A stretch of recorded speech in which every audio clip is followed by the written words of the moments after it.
Hi, magandang araw po ulit sa inyo. Araw po ng Miyerkules ulit. And today, for your second reading for today, ano po kaya ang makikita natin? I hope na napanood nyo na po kanina yung first reading natin. Yung alam niya na kinakarma na siya, na panay na yung mga nararanasan niyang kamalasan ay dahil sa sakit na binigay niya sa iyo, no? So I hope na panood niyo na po yan, and yung dalawang reading kahapon, I hope na panood niyo din po. A very powerful Tuesday, and pinaka pong maganda talaga, natuwa ako na gusto ko sanang mapanood niyo is yung Monday din po, no? Yan. 4 po yung videos na yun, at saka ang ganda po talaga ng readings, talagang that Monday is kakaibang Monday, no? Parang ano din po siya, Monday, parang Tuesday din po siya. Okay? So simulan na po natin ngayon.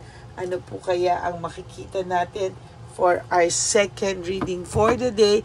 I want to use this tarot card and the Lover Oracle Black. So it goes hand in hand, ano? Ano po kaya ang reading na makikita natin sa kanilang dalawa? So, meron po akong itatanong sa inyo.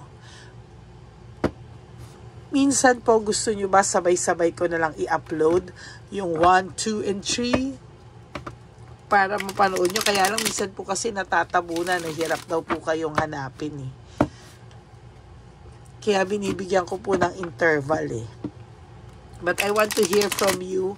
So, please comment down below po kung gusto niyo po bang sabay-sabay ko na lang i-upload o tama lang po yung ginagawa ko na may interval kasi nahihirapan po kayong hanapin kung sunod-sunod or sabay-sabay. Okay?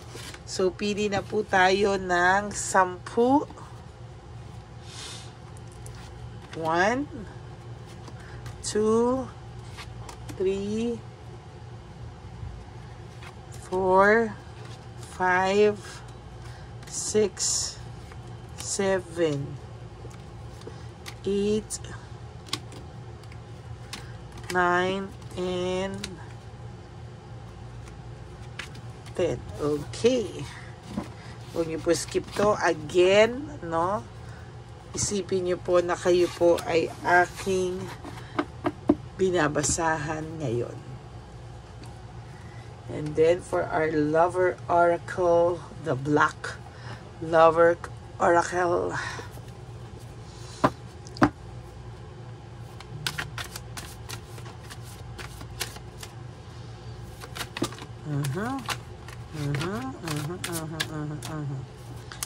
Hindi siya pwedeng kunin because alam niyo po yun, hindi siya pwedeng kunin dahil it goes hand in hand.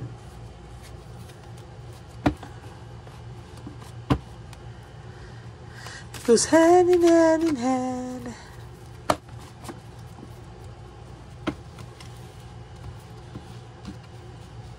Pakanta pa po ako.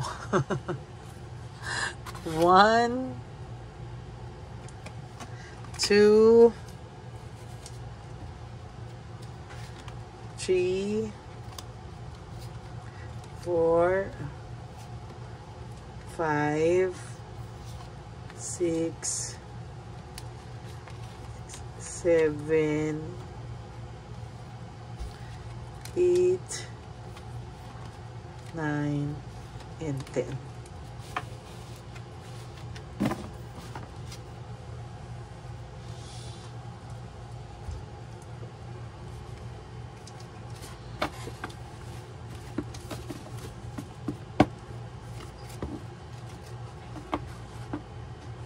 Yan.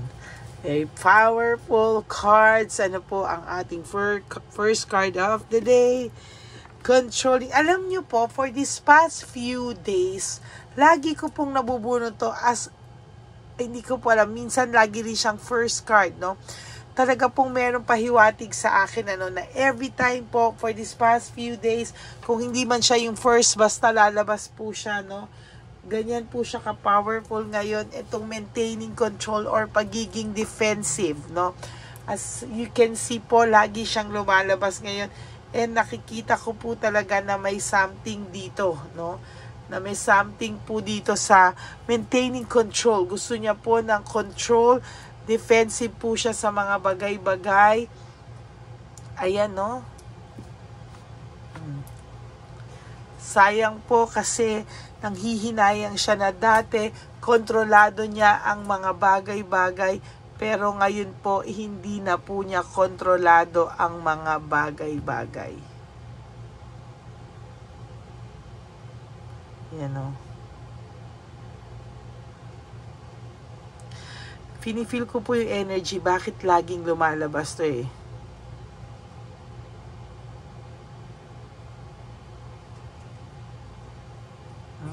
Ayan, no?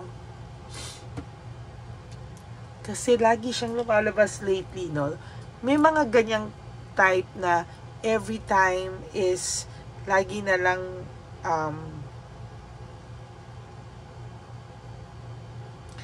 laging lumalabas na for whatever reasons. Laging may ganyang cards na minsan talagang ano eh, oh. Ay, nako. Talaga pong natutuwa ako kasi kahit papano, yung mga cards ko po, ngayon feel ko yung energy niya kaya medyo nagagaral-gal ako sa inyo, no?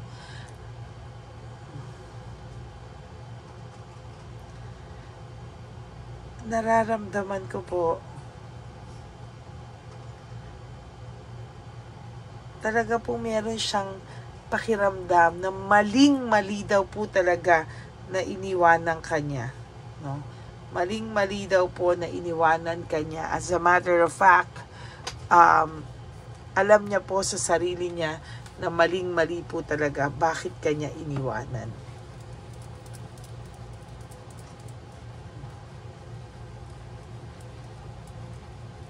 Ayan, no?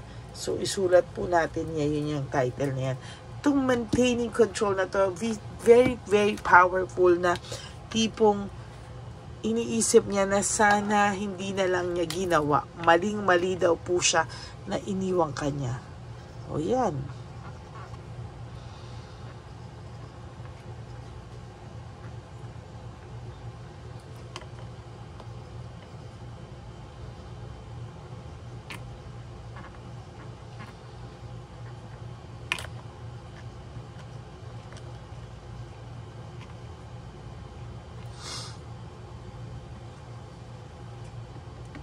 Maling-mali daw siya na iniwan at pinagpalit kanya. Okay, wala tayong magagawa. The damage has been done. Nagawa mo na yan, pinagpalit mo na siya. So, ganun talaga ang life, no?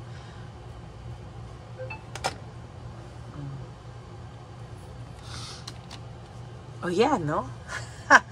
Ang pakiramdam niya po is, it is dark without you. Nalulungkot po ito dahil wala ka sa kanya. No, na parang ang dilim ng mundo niya dahil wala ka sa tabi niya. Well, in fact, nung araw, akala niya po napakadilim ng mundo niya kasi nandyan ka pa't hindi ka daw umalis-alis or nandyan ka pa, ikaw ang stress sa buhay niya. Pero ngayon po, so no, sa nakikita ko, na it is dark without you. Ngayon niya nare-realize na mas madilim at mas magulo po ang mundo niya nang wala ka sa tabi niya. Somehow, yun yung pagiging defensive niya, no? Na iniisip na lang niya na, hindi, okay lang ako, masaya ako, pero it is just a defense mechanism, no?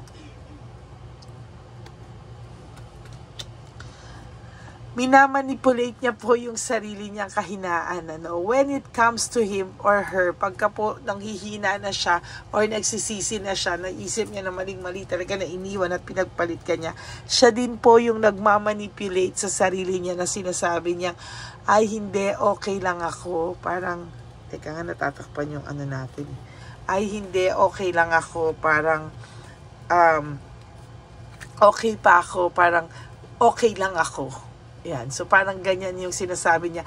Siya mismo kinukumbinsi niya yung sarili niya. Di sige, kumbinsihin mo pa po yung sarili mo na okay ka lang, no? I-convince mo pa. Convince pa more. Diba? Natatawa po ako dito eh, no? Parang convince pa more, no? parang nagiging defensive siya talaga sa lahat ng mga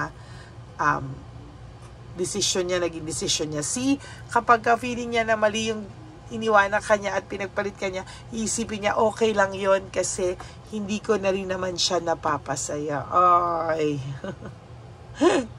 Hindi ka na rin naman daw po niya napapasaya. So, parang kinokombinsi na lang niya yung sarili niya na, sige, okay lang kasi hindi na rin naman kita napapasaya. Oh my God.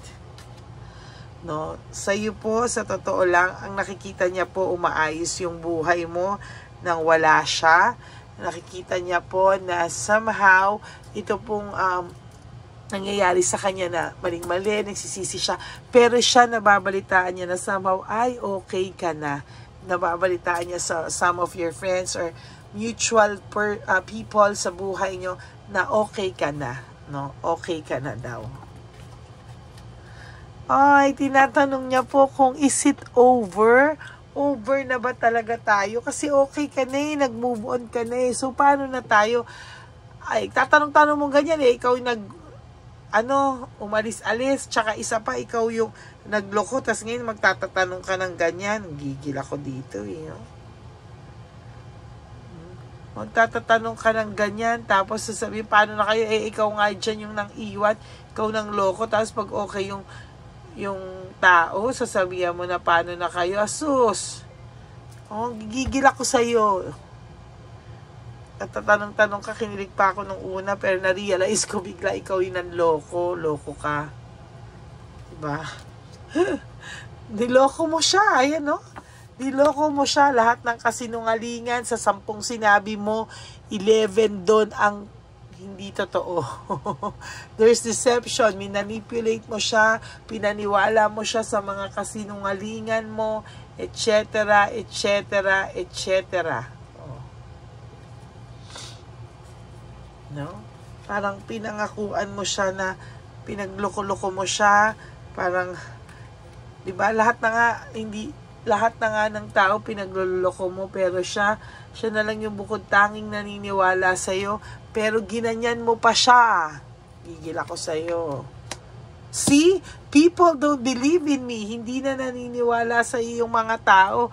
Pero itong taong to, itong person mo, kahit alam niyang pinagsisinungalingan mo siya, pinapalagpas na lang niya, ayaw niya kayong maghiwalay nung araw, ayaw niya kayong oh my God. Oh, yung mga tao nga sinasabihan na yung person mo, ito, sinasabihan ka na tanga-tanga mo na, sinasabihan ka ng mga kaibigan mo na buwang ka na, pero sige, labang ka pa rin. Oh, pero sa lahat ng kasinungalingan sa'yo, no, hindi na naniniwala yung mga tao, naniwala ka pa rin sa kanya, pikit mata mo pa rin siyang tinanggap at tinatanggap at naku, ewan ko, tapos itong lalaking to, itong babae to, sino man ang person nyo, babae man o lalaki, no, minanipulate ka niya, niloko ka niya.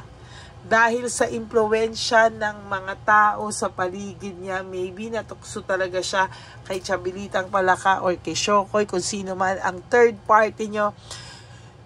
Kung boy man yan o girl niya, man yan, alam niya, no, sa sarili niya, gigil ako sa kanya. No? Nanggigil ako sa kanya. Will this ever change? No, magbabago pa raw ba? Sabi niya, yung sitwasyon nyo, may chance pa raw bang bumalik sa dati? Sira ulo ka pala eh, no? Oh. No, pagkatapos ng lahat ng to, magtatanong ka pa, will this ever change? Yung feeling niya na maling-mali siya, na iniwan ka niya, pinagpalit ka niya, mababago pa daw ba yan lahat? Oh my God. Yeah, no, there will come a time. No, sinasabi ko sa iyo, there will come a time, kakausapin ka po ng person to. Pero alam niyo po, for those of you na habol pa rin ng habol, text ng text, message na message, hindi po niyan kayo hindi po niyan kayo kakausapin sa ngayon, kasi malaki pa yung ulo niya, na pakiramdam niya, hinahabol niyo siya. Yan, no? Ito pala. I can promise you anything. See, ngayon po, hindi niya pa alam kung ano po yung nag-iintay sa sa kanya. Hindi niya pa alam kung makakabalik siya dahil namamangka pa po siya sa dalawang ilog. Tinatry niya muna itong taong to kasi pakiramdam niya po na ang pakiramdam po niya is okay lang, sabi niya, no? Okay lang daw. Bakit? Kasi alam niya pag bumalik daw siya sa'yo, babalik ka daw anytime naman sa kanya. Di wow, no? Alam niya siya yung cause ng hiwalayan nyo, naghiwalay kayo, loss and separation, pero naniniwala pa rin po siya na na lahat ng pagbabago or lahat po ng nangyayari sa'yo, na pag-aano mo, yung pag-move on mo, etc. Wow! Drama mo lang daw, no? Alam niya daw kahit anong gawin mo, na mahal mo pa rin daw siya. Well, may katotohanan naman yung sinabi niya. Konti, no? Alam ko na yung iba sa inyo, not all, not everybody, ha? Hindi lahat sa inyo, pero yung iba, alam na, oo, tinatry niya talaga, pero may katotohanan din yung sinasabi niya na mahal mo pa rin siya. At anytime na gusto niyang bumalik, ay may chance talaga siya. Pero hindi po lahat. Some of you galit na galit. Oo, wag ka magalit ngayon. Alam ko. Di na, lady, ayoko na po. Ganyan, bahala siya sa buhay niya, mamatayin siya. Okay, sige. Relax ka lang po. Nararamdaman ko yung energy nyo. Kalma. Kalma lang po. Ngayon, dinadivert nyo po ang oras. Dinadivert po niya sa ibang bagay ang kanyang oras dahil po sa totoo lang, naiisip niya po kasi lahat ng kabutihan mo sa kanya. Naiisip niya po na don't treat me the way you do, I don't deserve it. Parang for some of you, nakasama pa itong person na to. For some of you na magkasama kayo sa bahay, hindi na lang kayo nagpapansinan, at ikaw po ay nagiging mabuti pa sa kanya. Somehow, may konsensya po itong nararamdaman. There's difficulties sa ngayon po, no? Meron siyang doubts and lack of satisfaction. Hindi po talaga siya masaya sa ngayon. Iisip ka po ng person na to, naiisip niya po lahat ng maling nangyari, no? I need to hold back my true feelings for you. Hino-hold niya lang po, no? Kahit alam niya na maling-mali siya, na iniwan at pinagpalit ka niya, alam niya na nasaktan ka, hino-hold niya lang po yung true feelings niya, ha? For you. Para po, ma-divert niya sa iba. Ma-divert niya sa ibang bagay at hindi siya bumalik dahil sa sobrang taas ng pride and ego niya. Actually, as a matter of fact, may nag-chismis din sa inyo na hindi naman talaga siya masaya. Or meron din iba, nag-chismis sa'yo masaya kahit naman binabaliktad, pinaparating talaga sa iyo at pilit para masaktan ka. No? Pero ngayon po, sinasabi niya, I can come to you now. Hindi pa po ito pupunta sa iyo sa ngayon for whatever reason. Pero sabi ko nga po sa iyo, itaga mo sa bato. There will come a time that this person will come and talk to you. Yan po ang ating second reading for the day. Maling-mali daw siya sa pag-iwan at pinagpalit ka niya, maling-mali daw po. So that is our second reading for today. Maraming salamat po to all my Lady Elena friends, family, and subscribers. I love you all from the bottom of my heart. Maraming salamat po sa inyong lahat, and I will be back later for another set of reading. For those of you po who wants to give me a super thanks, I would really love and appreciate that from the bottom of my heart. Thank you po din sa mga nagbibigay sa akin ng super thanks palahas. Thank you very much po. And of course, sa lahat po sa inyo na gusto magpa-private reading, you can message me at Lady Lee Elena, that's Ladyly. Nasa dulo po yan ng ating video. But be ready, dahil pag kayo po ay nagpa-private reading sa akin, malalaman nyo po lahat dahil ito po ay energy nyo lang. So be ready, no? Sinasabi ko po, I am very honest. Sinasabi ko po kahit masasaktan kayo, yan po, no? Okay, maraming salamat po. I love you all from the bottom of my heart. God bless you all. Stay safe. And no skipping of ads, please. Tandaan niyo po, life is short. Don't make it shorter by stressing yourself from all the pains and heartaches na binigay sa iyo ng kahapon. Just surrender everything to the divine universe. Just let go and let God write your life and love story. I will be back. Thank you po sa pakikinig and babalik po ako ulit. I love you all. God bless you. Bye!